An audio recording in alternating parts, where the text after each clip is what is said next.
All right, so we will call to order the November 21st meeting of the Government Operations Committee. Our first piece of business here is to approve the minutes from Monday, October 17th. Second. All right. All in favor, please say aye. Aye. Motion carries. Okay, fantastic. And then now we'll move on to our one item of business on here that we'll be discussing. It's our continued discussion of limitations on the number of short-term rentals, specifically residential zones. And I know that we have some draft language that was put together here by Director Griffin and Attorney Hines. So if y'all want to take it away and lead us through this a little bit, that'd be appreciated. Sure. So I think it's probably helpful to start with a high-level overview. If you recall from our last meeting, kind of at the end, Brad and I talked about a possibility that might exist that might address some of your concerns, but be a little bit different than what we had been discussing at that point. And thankfully had the chance to consult with an outside attorney who specializes in this type of litigation and is heavily involved in a number of ongoing matters right now. And we were able to kind of powwow internally with staff following that discussion. And we think it's a viable option for your consideration that should be perhaps one of the most defensible routes we could take. And so what these text amendments kind of amount to are basically two avenues of regulations. The first being that we propose changing the home occupation ordinance so that we would be allowing a short-term vacation rental, and we're using that term just because that's what a lot of other communities have had. And to make it clear, we're not talking about short-term rentals of vehicles or equipment. So that, we'd allow home occupation use as a short-term vacation rental, and that it would be a little bit different from some of the other home occupations in the sense that it would be possible to use your whole house, or to use like an ADU or accessory dwelling or guest house, I guess is what it currently is referred to. But that is how you could use it in any residential district zone, in Athens-Clarke County, as long as you were the primary resident. And as home occupations are already established, you either have to be the person who lives there, or you have to get proof from the owner that you have the permission to do so. So if you are a renter, you could pursue this, but you'd have to have that permission. And we would verify that you actually live there through a homestead exemption. So that's option number one. And so that would continue to allow short-term rentals in typical RS zones, but only if the person actually resided there the majority of the year. The next option then would be to treat short-term rentals as similarly as possible to bed and breakfasts, because they already exist and they're probably the most similar use of the property that we can think of in our current existing code. And that's what the majority of these text amendments are. It's just changing the charts regarding the different zones so that it matches what's already offered for bed and breakfast, with the exception of some of the L zones where it's limiting to certain numbers of occupancy. Brad and I discussed that we would just change it to P, so it's just permitted, since we're not talking about the same size of properties as you might see with bed and breakfasts. And the value of this is that we can be consistent with our already existing code, which is one of the things that the outside counsel suggested that you always want to take into consideration. One of the things that we would do a little differently is that bed and breakfast currently, to become a bed and breakfast, you have to go through the plans review process, which is a pretty extensive process. We don't want to see that happen, but we do think that a zoning permit would be an appropriate step. So for instance, under these text amendment changes, you would be allowed to have a short-term rental in an RM zone by right. Or I should say is defaulted. I'm not sure if by right is quite the right word, since we're talking about having a zoning permit, but generally they'd be permitted there. Even if you didn't live there, it wasn't your primary residence. But you'd have to apply for a zoning permit, and we would treat that very similarly to, hopefully exactly the same, to what you would have to apply for the home occupation. And our reason for that is we don't want to treat the same types of people differently. In other words, it seems unreasonable, and someone might argue that it's unreasonable and perhaps a violation of equal protection, to say that if I'm going to use my primary residence as a short-term rental, I have to go through all this application process. But I live in RM, and now you're saying, wait, I can do it completely for free in RM as long as my house is in RM? Like, there's a conflict there. And then how do we justify saying, well, if it's on RS, you do have to go through this permit application for home occupation, but if it's an RM, there's no need for you to fill out anything. So we thought, to be equitable and to make sure that it's consistent, and also meeting some understandable concerns that we have about, perhaps identifying a contact person, that would be a way to reach that, is by having a zoning permit application. I think I won't get into the question we have today. Brad, do you want to chime in with anything that I haven't covered? I think you've covered most of it. The one, just a couple things from a process moving forward standpoint. I think y'all's charge primarily is to review what we put out there. If you are in agreement that it's a good path moving forward, that goes to full commission. Full commission, if they agree, then it actually, because it's a zoning amendment, it's a little different than some of the other things that the two committees takes up, in that you will actually then direct us to take it through the planning commission process as a text amendment for further vetting, further staff vetting. There are some things potentially, I'm in complete agreement that we want to try and treat the permit types as close as possible to each other. There is the possibility, if this is the route you decide to go in, that for example, if I own a house in a single family zone, I can do it as a home occupation, provided I meet all the criteria, including that I live there. That I can leave a few weekends a year and rent my house. And I don't think that will trigger anything from a building code or fire code standpoint, because it's first and foremost a primary residence. If you live in a multifamily zone, it's permitted with a zoning permit, but it also, I'm not 100% sure at this point, because we didn't know if this is the route y'all wanted to go. If I buy a house in RM and I live in it, do I just get the home occupation like I do in an RS? And I live there and there are no further steps. If I buy the same home, but it is purely for a short-term vacation rental and I have no intention of living there, will a zoning permit suffice, or does that then trigger things with our fire department, life safety code issues, building code issues that may require an additional step? And if it did, I think that helps give us justification that we're not treating them differently from a zoning perspective. We're treating them the use the same way, but building codes and life safety code regulations, because it's not first and foremost your primary residence that you're occasionally renting, may kick in some additional steps.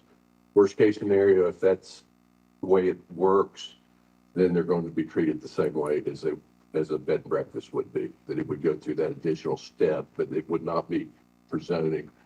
It would be for the other aspects that need to make sure that they're safe and completed, and that's always the fallback. And I think that's kind of still continuing to get what you guys were looking at. The person who lives in a house on Hill Street that's zoned RM1, the impact of them occasionally renting their house is very different than me buying the house next to them and having no intention of living there and rent it year round, where it's constant turnover all the time. And so I should be held to a higher standard, because it's really kind of a different use than what we do as home occupation.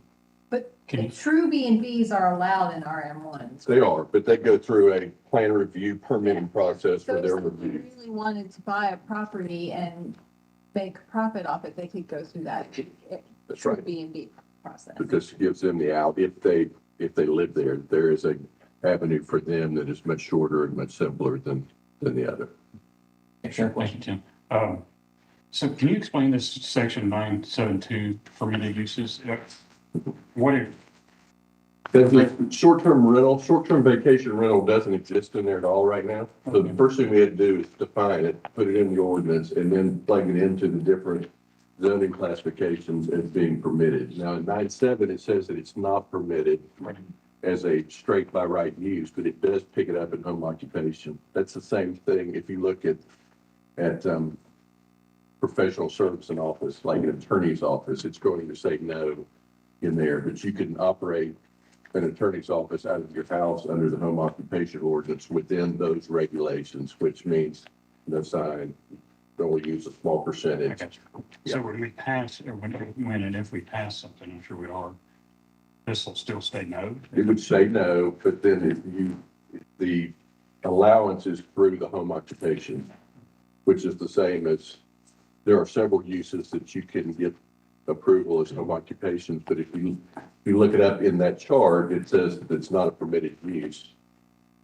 Because it's intended to be secondary to the primary use of your property, which is your house and you live I there. got you. I got you. Patrick, did you have something?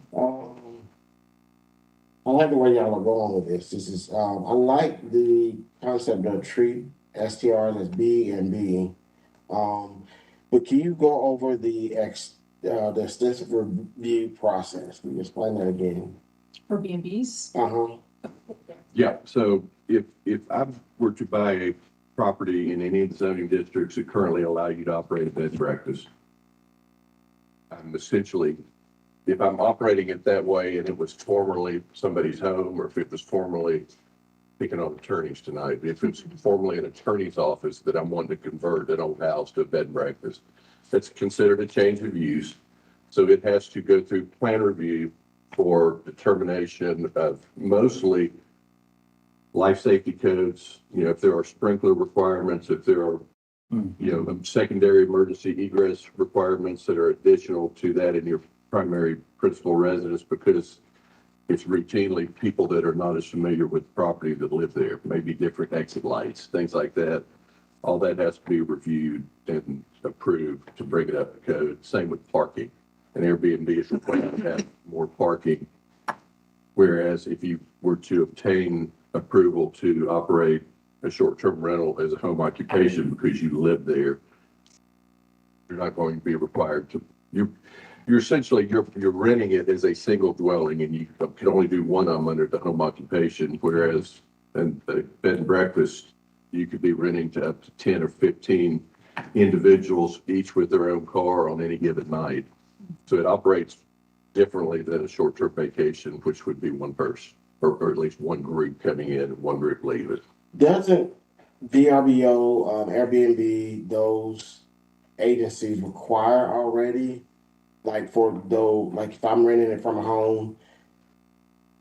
The last time I rented an Airbnb, I exclusively remember that the homeowner was like, here are the exits. This is where the fire extinguisher are. So is that, That might be their insurance company. Yeah, I've never had that experience with the vacation rental. Yeah. And I think any of that's also like very much self-reported, I'm guessing. All this would be like mandating and regulating if we, I guess just to get, I guess clarification for myself on here. So we're really talking about kind of two separate routes a little bit, the home occupation route, but these would be tied into tandem. Home occupation, which would only apply to RS and RM, right? Possibly RM, we're saying? Well, AR, if the primary residence. Okay. Right. Any place under the home occupation, if you live there, Any places that is your home dwelling, yeah. and certainly then if it ultimately comes to fruition that there is some additional level of review that has to take place, if it is not first and foremost your primary residence, therefore you don't qualify to get the home occupation, then that may make that process a little more complex. But when you lived in RS, RM, AR, Right. CG for that standard, we've got some neighborhoods. Yeah, okay. Out on Jenningsville Parkway. Or apartment complexes. Yeah, so I guess, so you can do the home occupation, which that's gonna be specifically restricted to, basically what I would say is part-time, You live part-time there. short-term rentals. Yes. But then you have the option of doing, in certain zoning places, kind of the full-time approach, which would be similar to a bed and breakfast, which would be permitted everywhere with this zoning application process outside of RS and also outside of. It would be industrial. permitted in the same zoning districts that currently permit bed and Bed and breakfasts breakfast. today. Right, Okay, Yes. So, you know, it doesn't, you know, the home occupation, you know, says that first and foremost, the dwelling unit has to be your primary residence. It does not say you've got to own it. right. We've got lots and lots of people that come in and obtain home occupation permits to do marketing, to do something Yeah. like that, that live in an apartment complex. And they've got to get a permission letter from their apartment complex. Some of them will give them, some of them won't, to operate the business. Same way if you're renting a house, you've got to get a letter from the property owner saying they agree to allow you to do this. Our guess is that at least a significant majority of the time, people wanting to rent their dwelling to a secondary group of people are not going to get those same permissions from the Right. property owner. But we're not barring it, we're allowing We're it. not, Yeah. you can still ask and you go through the same process. You just have to have that permission to do it. But I think that a good clarification, I guess, especially for, constituents, is that if we're talking about definitely in RS though, the only way that you'll be able to do these would be through the home occupation, That's which correct. would limit it only to part-time, Aside from grandfather. outside of grandfather. Correct, yes, okay. So I have a question. So essentially Airbnbs are prohibited in RS unless you live on site. Or it's grandfather. Or it's grandfathered. Okay, so grandfather. Say you own a RS property that you don't live in, that you would like to Airbnb. If you were to put a ADU with a renter in it, and then do it through that renter, would that, Home occupation? yeah, providing we pass the ADU or. We talked about that and I can't sit here and tell you that there's not potentially a loophole there, that I don't think it will be frequent. You know, and it depends on, it would probably be the other way around, where if you owned a home in an RS and you had an ADU and you wanted to Airbnb the ADU, you would require whoever you rent the property to obtain a home occupation permit. And it all runs through them instead of you, because the home occupation permit itself could only be issued to the person that lives there with permission of the owner. So you would have a lease agreement with your renter to. Potentially, run yeah. this. I think that that's probably, yeah. So this can be enforced. Well, and that's the other thing that we talked about last time, that, you know, the regulations first and foremost are going to be to set forward a path to allow people that want to operate legally to do so, with some guidelines and requirements. You know, I think that somebody that they couldn't get a home occupation to do it, but if they bought a house in a single family neighborhood, did not live there, were renting it, it would just be, that part we can, I think it's fairly simple, but that's a little more straightforward from a compliance standpoint to determine if the person that owns property lives there. What about the grandfathering situation? Is there a point in time where that you lose that status? It's a great question.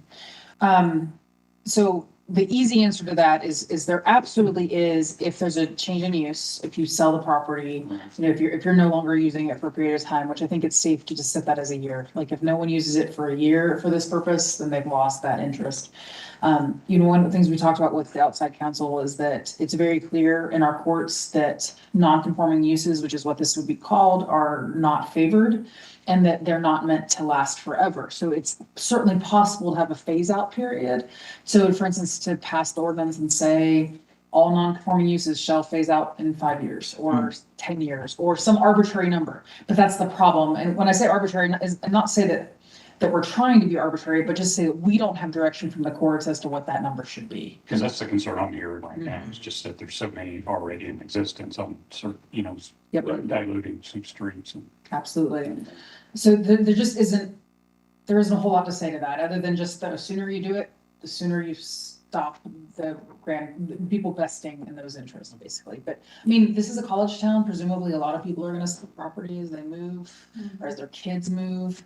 So once it's sold, that new owner doesn't get the right to use it. So, but you're saying if the current owner hasn't used it in a while, then it. I think it has a year. Yeah, because the problem is if someone says hey, my legitimate, like I've planned for this business model is that I have this home, I rent it out on 2 gaming weekends a year, the 2 biggest. I make a killing on it, and that's all I'm gonna do every single year. I don't think we can say that that person's lost their interest because they do it every 2 years. What the courts look at is the person's intent. Have they intended to like divest themselves? And see, that's, begs the question too, how do you monitor that? Well, that's where we've been pushing for the third-party software vendor to, that would be part of their charge, is to identify them, track them, and work with the Verbo and Airbnb But to. there'll still be staff implications, which we Absolutely. will have to address. I mean, there's gonna be work associated with staff for this. Yep. I think the other thing is, folks are supposed to be paying the home occupation tax right now, and they're not. So we do have that, and I understand the attorney's office sharing that doesn't really, people are still grandfathered in even if they haven't been paying the fees they should be paying, but It's an argument. that's an argument. Yeah, you could certainly make the argument, and I understand that this outside counsel is making that argument, but we don't have a court ruling yet to say like, hey, if you haven't been paying hotel motel fees, if you haven't paying your occupation tax certificate every year, that you're actually not illegally non-conforming use. I don't, I think we all recognize, including the outside counsel, that's a potentially tenuous argument, but it is one that could be made. But to your point, one of the things that we've talked about is that this does imply that people who are getting these are all gonna have to pay for their occupation tax certificate every year. And that's gonna be potentially a big burden on finance. If we have, 800 to 1,000 of these now every single year having to be tracked down and pay that. But that, It's $100 a year from them. I think that's what David said, yes. but that extra revenue can't pay for staff. Well, but if, say it's $80,000, that's gonna barely cover the software. So the software, I think, was about 60-ish. We have to do an RFP to figure that out, but I don't think there's gonna be a ton left over for staff. Right. But we also think that we might be missing out on some of the hotel motel taxes and being correctly reported, so we would also Yeah, possibly be recouping that money that's been, yeah. potentially. Listen. Could there be, in addition to the home occupancy, which anybody who owns any business should go through that, could we have an additional fee for STRs? Well, there's a home occupation permit fee, right? And I'm assuming there's also a zoning permit fee. Yes, the home occupation, there is a fee associated with that for us to process it.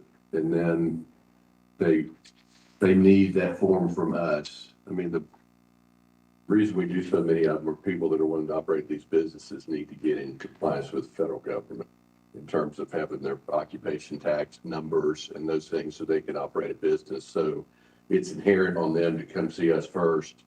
We approve their home occupation, then they take that to finance to get the necessary paperwork for finance to become compliant. I mean, this seems like it could potentially work a little bit in reverse. And there may be an opportunity as we work through that process that it's for purposes of the short-term vacation rental home occupation. You need to first, as part of your process with us, you need to provide us with the occupation tax. That's something we'd have to work through with finance to see if we can do that in reverse. That we won't sign off on a home occupation for short-term rental until there is assurance that they've signed up for everything they need to for purposes of the tax certificate and the hotel motel To tax. make sure that the revenues are coming in to cover the cost of staff, because this is a lot of extra work, and I believe that we should hire a whole additional staff person to keep track of this kind of stuff. And if we can come up with a legitimate fee that would cover that. That would save us I think Mike had some. Sure, and this is all really interesting. I think we could sit here all night just trying to think of things that we need to do and never come up with what, but, certainly what Melissa raises and Tim and Patrick, the other thing I was thinking about is like the tax assessor's office at some point, if they start looking at this and saying your property's, since you're renting it out, it's worth a little bit more now, than not. So, but at any rate, I like what y'all done and what you put together. So Chair, if you don't mind, I'll go ahead and make a motion that we'll pass this tonight and so that it can get moving to the full mayor and commission and so that it can get moving to the planning commission.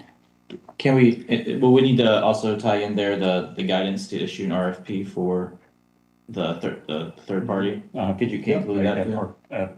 Part of the motion as well. I'll Okay. second that. Can you repeat it? I'm sorry. The motion is to approve what the changes that our attorney's office and planning department have identified in the zoning and ordinance things here, as well as approve issuance of an RFP for a third-party vendor to monitor and regulate or do whatever they need to do for short-term rentals. Okay. I'll second. Yeah, second, Melissa. Is there any other discussion?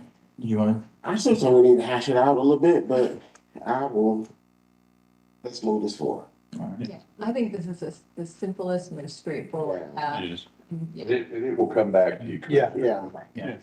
And it will look a little bit different when it comes back to you because, I mean, we were talking this morning, prepping for tonight, and, you know, there's a section under home occupation that talks about parking requirements that's different than the ADU ordinance. I mean, those are the things that now that we've gotten this direction from you, provided the full commission agrees, then it allows us to really dig in with the other department too, to make sure we've covered as much of that as we can before it comes back Right. to the planning commission. And like I said, twice, it's one, go to us This time, this time. yes. And then planning and then back to us. That's You're right. Right. That's the next amendment. Yeah.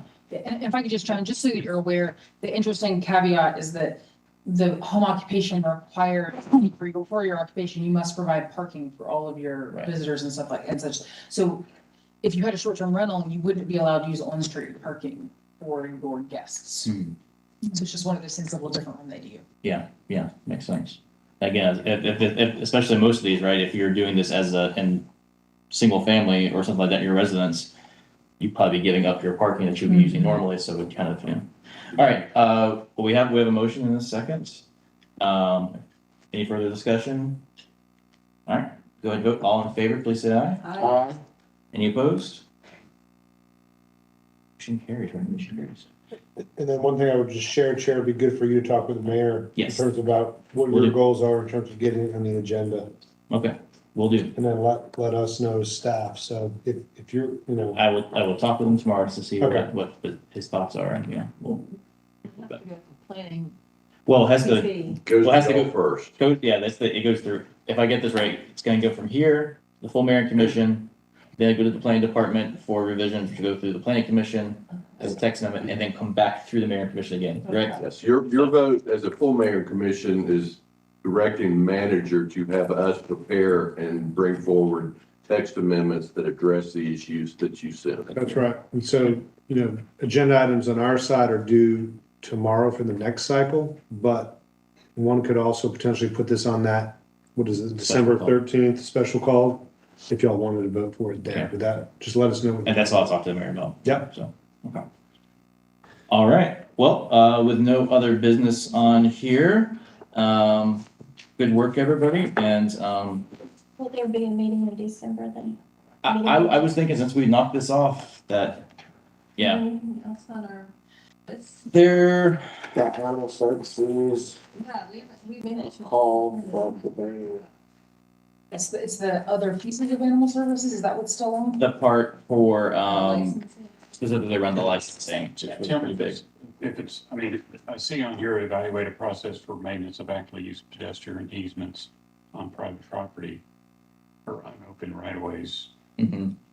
and there's an issue, and I think a lot of them, like these current alleyways, Mhm. be nice to get that started. These easements. Well, I mean, if y'all, are up for I'm having a December meeting. I'm not up for a meeting. No. But you better be there if you're gonna push for it Yeah, I in was saying- December. I mean, I think it's an issue that needs to be resolved. Oh, definitely. I There's that alleyway there in 5 Points I'm talking about. got them all. I think that's where that came from, yeah. That needs to attention. Yeah, my main thing was that, I mean, there's 4 of us on this committee right now. 2 of us will not be here in January. So I didn't really want to take up a new issue that's probably gonna be started over again once the new committee assignments are done. It's up to you. I mean, Yeah, I love meeting with y'all. I do, but that's also just thinking for staff, it probably doesn't make a lot of sense. Because I've been here with the animal rights thing. Once the committee goes over, you kind of start over again. Maybe we can do this, maybe staff can start getting some paperwork ready for us to Sure. start reviewing on that, and Yeah. without having to meet, maybe just. Yeah, All right. I think that'd be a good idea. But yeah, I don't think it makes a lot of sense for us to have a December meeting, and I think staff deserves some extra time off, so, yeah. No, work. Thanks so much, Brad and Sherry, Yes. for all your work on No, this. fantastic job. Thank you, Austin. Yeah, this was really great. Gary. Motion to adjourn? Can I get a motion to adjourn? Is there a second? Second. Second. All right, all in favor? Aye. All right, you're adjourned. Yeah, thanks, y'all. This was, Thank y'all. I think, fantastic work. Yeah.